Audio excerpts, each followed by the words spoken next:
Hello students, आप सभी का फिर से वेलकम है मेरे चैनल पर। आज का जो हमारा टॉपिक है वो है एक्सेस डिमांड और डेफिशिएंट डिमांड। मैक्रो इकोनॉमिक्स का ये इम्पॉर्टेंट टॉपिक है। इसमें हम डिस्कस करेंगे कि एक्सेस डिमांड और डेफिशिएंट डिमांड क्या होती हैं, इनको कैसे मेज़र किया जाता है, इनको मापते कैसे हैं और इकोनॉमी पर इनका क्या प्रभाव पड़ता है।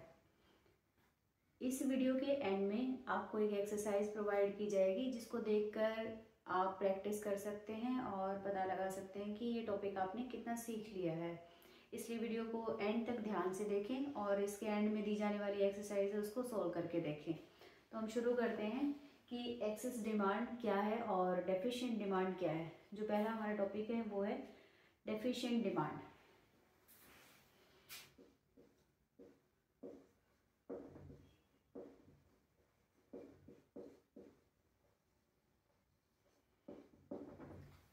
इस टॉपिक पर बात करने के लिए सबसे पहले हमें पता होना चाहिए कि जो डेफिशिएंट डिमांड है वो क्या होती है। डेफिशिएंट का मतलब होता है न्यून मांग, यानी मांग का कम होना। जब डेफिशिएंट डिमांड होती है तो इकोनॉमी में जो एग्रीगेट डिमांड है वो हमेशा एग्रीगेट सप्लाई से कम होती है। यहाँ पर एडी एग्रीगेट डिमांड को दिखाता है और एएस एग्रीगेट सप्लाई को दिखाता है।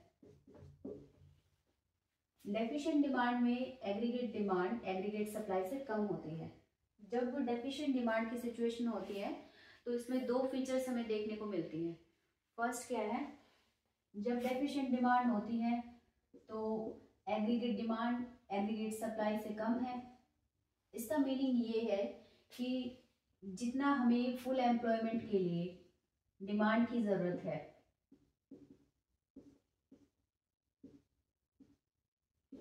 यानी जितना फुल एम्प्लॉयमेंट के लिए हमें डिमांड की ज़रूरत है उतनी हमारे पास डिमांड नहीं है। इसका मतलब ये है कि बहुत सारे रिसोर्सेज हमारे पास खाली रहेंगे और इतनी डिमांड ही नहीं है कि हम सभी रिसोर्सेज को काम पर लगा सकें। फुल एम्प्लॉयमेंट की जो सिचुएशन है उसको हम गेन नहीं कर पा रहे हैं। दूसरी जो हमारी सिचुएशन है, दूसरी सिचुएशन ये है कि यहाँ पर एग्रीगेट डिमांड एग्रीगेट सप्लाई से कम होने की वजह से यहाँ पर अनएम्प्लॉयमेंट मिलेगा।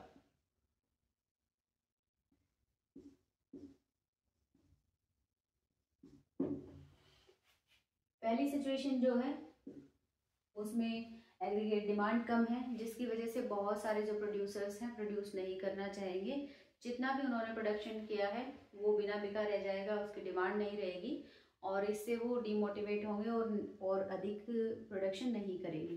दूसरी जो सिचुएशन है उसमें हमारे सामने इसका दूसरा जो रिजल्ट है वो अनएम्प्लॉयमेंट है। अनएम्प्लॉयमेंट भी किस तरह का, इनवॉलंटरी,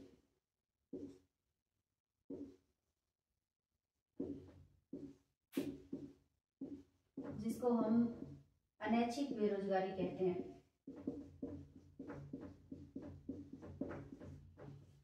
अब आपको ये पता होना चाहिए कि अनैच्छिक बेरोजगारी क्या है।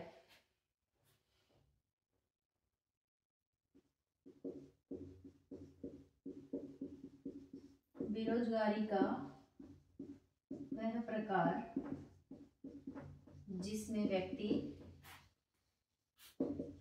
काम करना चाहता है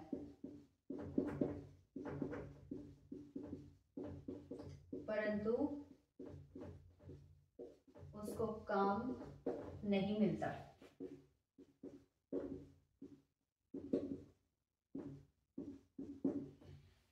तो एग्रीगेट डिमांड एग्रीगेट सप्लाई से जब कम होती है तो वस्तुओं सेवाओं की डिमांड नहीं होती है और एक तरह का अनएम्प्लॉयमेंट यहाँ पर पाया जाता है जिसको इनवॉलंटरी अनएम्प्लॉयमेंट कहते हैं या अनैच्छिक बेरोजगारी कहते हैं। अनैच्छिक बेरोजगारी का अर्थ ये है कि इसमें व्यक्ति काम तो करना चाहता है परंतु उसको काम नहीं मिलता है। इस प्रकार की बेरोजगारी डेफिशिएंट डिमांड में पाई जाती है। जो डेफिशिएंट डिमांड है, जब बेरोजगारी पाई जाएगी और फिर भी संतुलन होगा तो वो इक्विलिब्रियम किस तरह का होगा। इस तरह के जो इक्विलिब्रियम है उसको हम अंडर एम्प्लॉयमेंट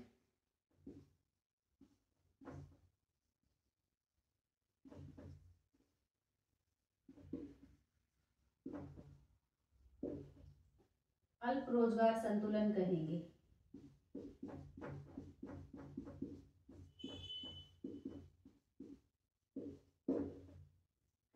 यानी अर्थव्यवस्था में एग्रीगेट डिमांड और एग्रीगेट सप्लाई बराबर हो जाते हैं, लेकिन सभी साधनों को रोजगार नहीं मिलता। हमारे जो रिसोर्सेज हैं उसमें से बहुत सारे रिसोर्सेज हैं वो काम पर नहीं लगे हुए हैं और फिर भी हमें इक्विलिब्रियम मिल गया है। ऐसे इक्विलिब्रियम को हम अंडर एम्प्लॉयमेंट इक्विलिब्रियम कहेंगे। अब आपको मेजर जो पॉइंट्स ध्यान में रखने हैं वो ये हैं कि जब एग्रीगेट डिमांड एग्रीगेट सप्लाई से कम होती है या डेफिशिएंट डिमांड होती है, तब इकोनॉमी में क्या क्या चीजें हमें देखने को मिल सकती हैं। यहाँ जो इसके मेन जो फीचर्स हैं डेफिशिएंट डिमांड के, मेन 2 फीचर्स हैं। फर्स्ट हमारे सामने है इनवॉलंटरी अनएम्प्लॉयमेंट, यानी अनैच्छिक बेरोजगारी, और दूसरा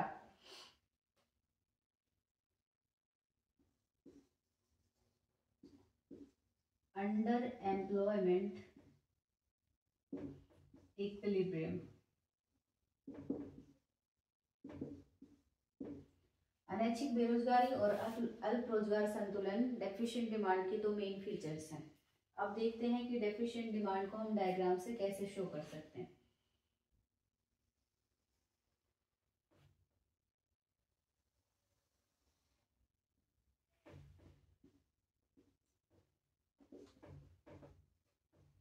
यहाँ एक्स एक्सिस पर हम लेंगे income, employment and output. Y axis पर हम दिखाएंगे एग्रीगेट डिमांड,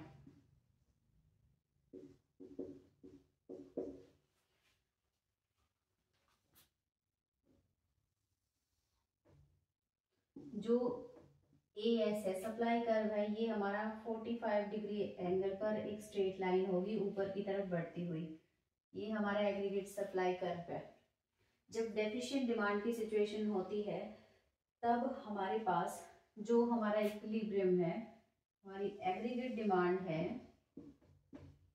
ADU से हम इस लाइन से दिखा रहे हैं और Q बिंदु पर हम इक्विलिब्रियम में होंगे और M के बराबर हम यहाँ पर आउटपुट या इनकम जनरेट कर रहे हैं। ये जो डिमांड है ये हमारी फुल एम्प्लॉयमेंट लेवल से कम है। जो एग्रीगेट डिमांड ADF है ये फुल एम्प्लॉयमेंट डिमांड को दिखाएगा और यहाँ पर इकोनॉमी R पॉइंट पर सिचुएशन में यहाँ पर इक्विलिब्रियम में होगी। अगर हम फुल एम्प्लॉयमेंट पर प्रोडक्शन कर रहे होते हैं तो हमारे पास ON के बराबर आउटपुट होगा, लेकिन हमारी जो इकोनॉमी है वो अंडर एम्प्लॉयमेंट वाले पॉइंट पर Q बिंदु पर काम कर रही है। इसका मीनिंग ये है यहाँ पर जो डिमांड है वो फुल एम्प्लॉयमेंट से कम है। इस डायग्राम से हम कुछ चीज़ों को इंडिकेट कर सकते हैं, जैसे कि Q पॉइंट है, ये क्या दिखाता है,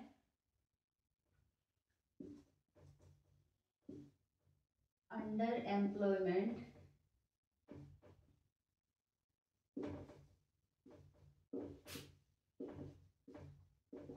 इक्विलिब्रियम को। उसके बाद जो R पॉइंट है ये दिखाता है फुल एम्प्लॉयमेंट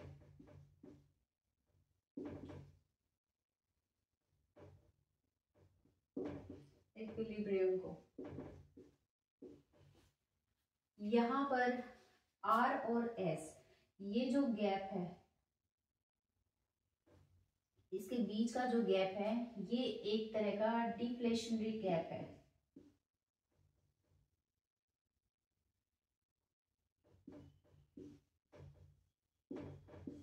डिफ्लेशनरी गैप या अवस्फीतिक अंतराल।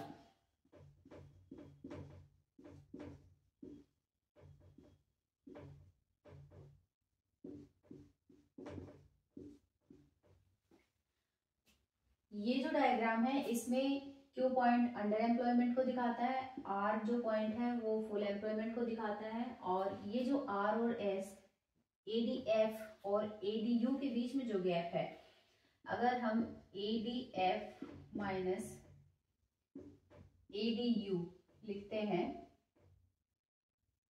अगर इसको घटा देते हैं तो हमारे सामने डिफ्लेशनरी गैप आ जाता है। इसको हम इससे मेजर भी कर सकते हैं। ये हमारा है डेफिशिएंट डिमांड।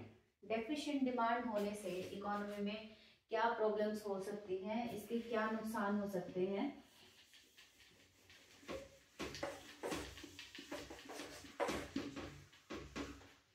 पहला जो डेफिशिएंट डिमांड का जो सबसे पहला नुकसान है वो लेसर यूटिलाइजेशन ऑफ रिसोर्सेज। जो रिसोर्सेज हमारे पास हैं उनका पूरी तरह से यूटिलाइजेशन नहीं हो सकेगा, उनको काम में नहीं लिया जा सकेगा। इस वजह से हमारे बहुत सारे साधन हैं वो बेरोजगार रहेंगे। दूसरा, जो एग्रीगेट डिमांड इसकी वजह से कम होगी, इस वजह से मोटिवेशन नहीं मिलेगा।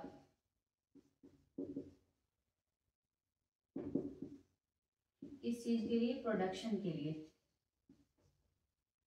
हमारी एग्रीगेट डिमांड ऑलरेडी कम है और जो प्रोडक्शन किया जा चुका है उसकी डिमांड नहीं है, इसलिए एक्सेस ये जो डेफिशिएंट डिमांड है इस सिचुएशन में हमारे पास और प्रोडक्शन करने के लिए मोटिवेशन नहीं है, और जो प्रोड्यूसर्स हैं उनके पास अनसोल्ड स्टॉक बचा रहेगा, अनस्टॉल्ड स्टॉक बचा रहेगा। अनसोल्ड जो स्टॉक बचा रहेगा इसकी वजह से वो फ्यूचर में लेस प्रोडक्शन करना चाहेंगे और लेस प्रोडक्शन होने की वजह से लेस एम्प्लॉयमेंट होगा और लेस एम्प्लॉयमेंट से फाइनली लेस इनकम होगी। जब इकोनॉमी में ये तीनों चीजें, लेस इनकम, एम्प्लॉयमेंट और प्रोडक्शन, जब चल रही होती हैं, इस सिचुएशन में जो इकोनॉमी है वो डिफ्लेशन की सिचुएशन में होती है। डिफ्लेशन का मीनिंग ये है कि इस इकोनॉमी में अपस्फीति यानी कम स्तर की कीमतें चल रही हैं और इनको ठीक करने के लिए बहुत सारे प्रयास करने की जरूरत पड़ती है। तो ये हमारा टॉपिक है डेफिशिएंट डिमांड, और डेफिशिएंट डिमांड को हम कैसे मेजर करते हैं एक डायग्राम से अलग से हम देखते हैं।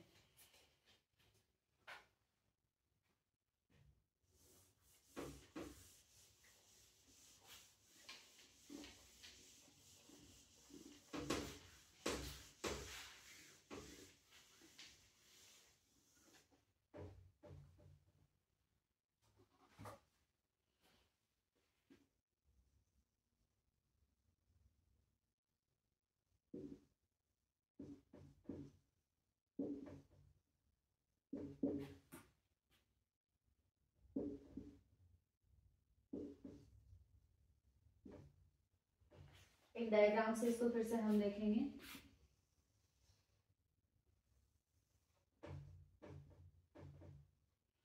एक्स एक्सिस पर हम इनकम, एम्प्लॉयमेंट और आउटपुट को दिखाते हैं और यहाँ पर हम लेते हैं एग्रीगेट डिमांड।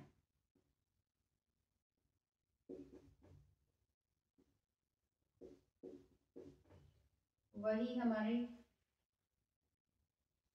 अंडर एम्प्लॉयमेंट की सिचुएशन में जो हमारा एग्रीगेट डिमांड कर्व है ये एडीयू को दिखाएगा और फुल एम्प्लॉयमेंट की सिचुएशन में हमारा जो डिमांड कर्व है वो एडीएफ को दिखाएगा। अब यहाँ पर जो फुल एम्प्लॉयमेंट है उसका लेवल हम मान लेते हैं कि ये इस पॉइंट के बाद इकोनॉमी में फुल एम्प्लॉयमेंट आ जाता है। अगर हम एएस सप्लाई कर्व खींचते हैं तो ये जो सप्लाई कर्व है इस पॉइंट के बाद ये वर्टिकल हो जाएगा। ये जो वर्टिकल जो सप्लाई कर्व है इसके बाद एग्रीगेट डिमांड जो हमारी अनएम्प्लॉयमेंट लेवल पर है और जो फुल एम्प्लॉयमेंट लेवल है, इनके बीच में एक ए बी के बराबर गैप हो जाएगा। ये जो 45 डिग्री लाइन है ये हमारी एज यूजुअल सप्लाई कर्व है और ये अंडर एम्प्लॉयमेंट में हमारी डिमांड है और ये फुल एम्प्लॉयमेंट में डिमांड है। आप सभी को पता होगा कि फुल एम्प्लॉयमेंट लेवल पे जब सभी साधनों को रोजगार मिल जाता है तो उसके बाद हम वो जो डिमांड है उसको नहीं बढ़ा सकते हैं, प्रोडक्शन को हम नहीं बढ़ा सकते हैं। तो ये जो एग्रीगेट सप्लाई कर्व है ये यहाँ से वर्टिकल हो जाएगा, ये ऊपर की तरफ हो जाएगा। अब हम देख रहे थे कि मेजरमेंट ऑफ डेफिशिएंट डिमांड हम कैसे देखेंगे। हमारे सामने फुल एम्प्लॉयमेंट लेवल पर हमारी एग्रीगेट डिमांड है EDF और अंडर एम्प्लॉयमेंट लेवल पर है ADU। इन दोनों का जो गैप है वो है डेफिशिएंट डिमांड।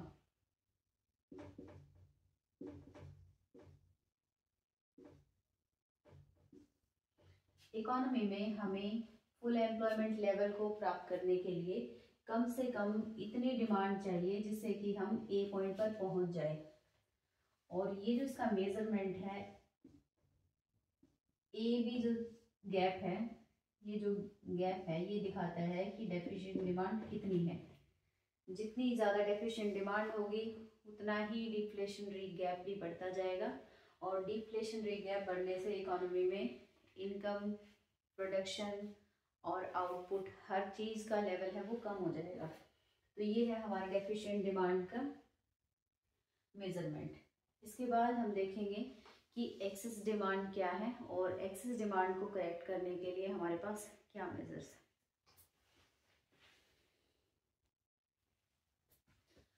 अब हम देखेंगे एक्सेस डिमांड क्या है। इकोनॉमी में जब फुल एम्प्लॉयमेंट लेवल है उसको हम गेन कर चुके हैं और उसके बाद भी डिमांड बढ़ती है तो उसको हम एक्सेस डिमांड या अधि मांग कहते हैं। इसका मेजर क्या है, जब एग्रीगेट डिमांड है वो एग्रीगेट सप्लाई से ज़्यादा है। यहाँ एग्रीगेट डिमांड इतनी है कि एग्रीगेट सप्लाई है वो कंप्लीट हो चुकी है और उसके बाद उसको और नहीं बढ़ाया जा सकता। फुल एम्प्लॉयमेंट लेवल पर जितनी सप्लाई हम कर सकते हैं उतनी कर रहे हैं, लेकिन उसके बाद भी डिमांड बढ़ती है तो उसको हम अधिमांग या एक्सेस डिमांड कहते हैं। इसको एक डायग्राम से देखते हैं।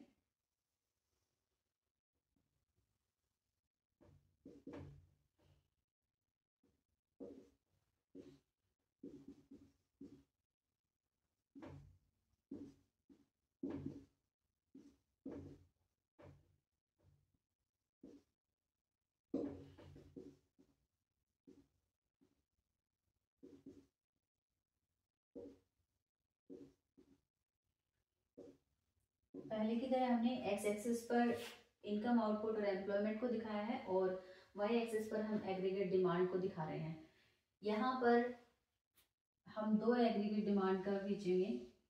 पहला जो एग्रीगेट डिमांड कर्व है हमारा वो है फुल एम्प्लॉयमेंट लेवल का जो ADF से शो किया गया है और दूसरा जो हमारा डिमांड कर्व है वो है ADE से शो करेंगे जो एक्सेस डिमांड को दिखाता है। जो AS है जो हमारा सप्लाई कर्व है वो 45 डिग्री एंगल पर एक स्ट्रेट लाइन रहेगी। ये जो कर्व है ये फुल एम्प्लॉयमेंट के बाद यहाँ के बाद ये वर्टिकल हो जाएगा।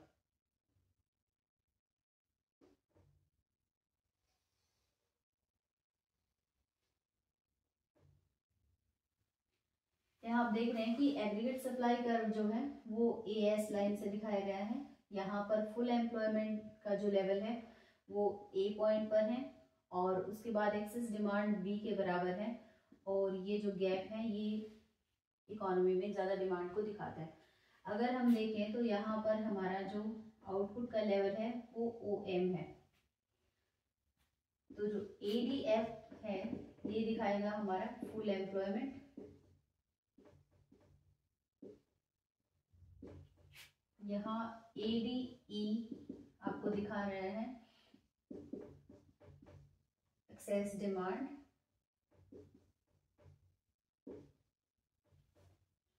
और जो इस लेवल पर जो हमारा इक्विलिब्रियम है वो ए पॉइंट पर है और एक्सेस डिमांड हमारी बी के बराबर है।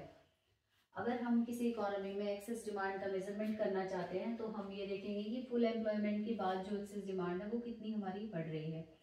तो ए डी ई में से ए डी एफ को हम माइनस कर देंगे तो ये हमारा आ जाएगा एक्सेस डिमांड। और ये जो गैप है दोनों के बीच में ये दिखाता है इन्फ्लेशनरी गैप को।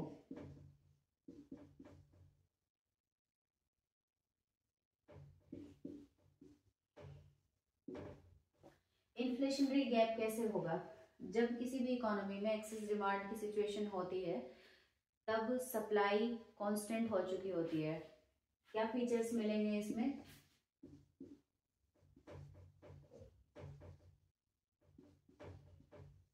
यानी गुड्स और सर्विसेज का जो फ्लो है उसको और अधिक नहीं बढ़ाया जा सकता। दूसरी, यहाँ पर डिमांड बढ़ रही है, उस डिमांड के अकॉर्डिंग अगर हम सप्लाई को नहीं बढ़ा पाते हैं तो यहाँ पर हाई प्राइसेस की सिचुएशन उत्पन्न हो जाती है। इकोनॉमी में हाई प्राइसेस होते हैं और हाई प्राइसेस होने की वजह से जो रॉ मटेरियल है या फिर वस्तुओं को बनाने वाली जो चीजें हैं उनकी कीमतें भी बढ़ जाती हैं और एंड में जो हमारी जो कॉस्ट है, कॉस्ट ऑफ प्रोडक्शन है, वो इंक्रीज हो जाती है। कॉस्ट ऑफ प्रोडक्शन बढ़ने से फिर गुड्स और सर्विसेज हैं, इनकी प्राइसेस हैं वो इंक्रीज हो जाएंगी।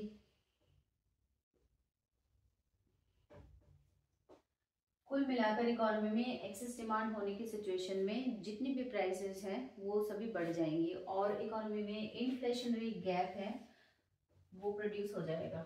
अगर आप यहाँ पर देखेंगे तो ए और बी पॉइंट के बीच का जो गैप है ये आपको दिखाता है एक्सेस डिमांड को। एक्सेस डिमांड होने से इकोनॉमी में इतनी सारी प्रॉब्लम्स क्रिएट हो सकती हैं और इन्फ्लेशनरी गैप हो सकता है। एक्सेस डिमांड को मेजर करने के लिए हम एक और डायग्राम से भी इसको समझ सकते हैं।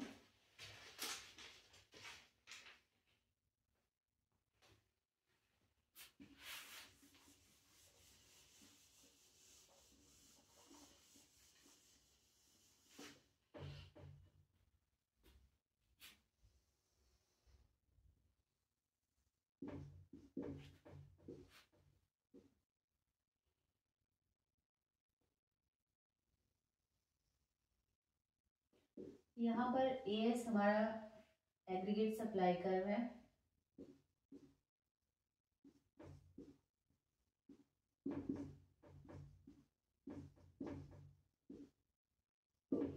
ओएक्स एक्सिस पर हमने इनकम, आउटपुट और एम्प्लॉयमेंट को दिखाया है और वाई एक्सिस पर हम दिखाएंगे प्राइस लेवल को।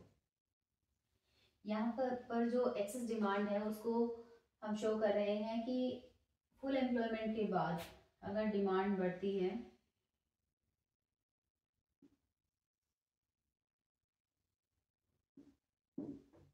ये हमारा एग्रीगेट डिमांड कर्व है फुल एम्प्लॉयमेंट लेवल पर। ये जो पॉइंट ए है यहाँ पर ओपी के बराबर प्राइसेस हैं, जो प्राइस लेवल है ओपी है और यहाँ पर ओ एन हमारा आउटपुट है। ए पॉइंट पर इकोनॉमी क्या है? इक्विलिब्रियम में है।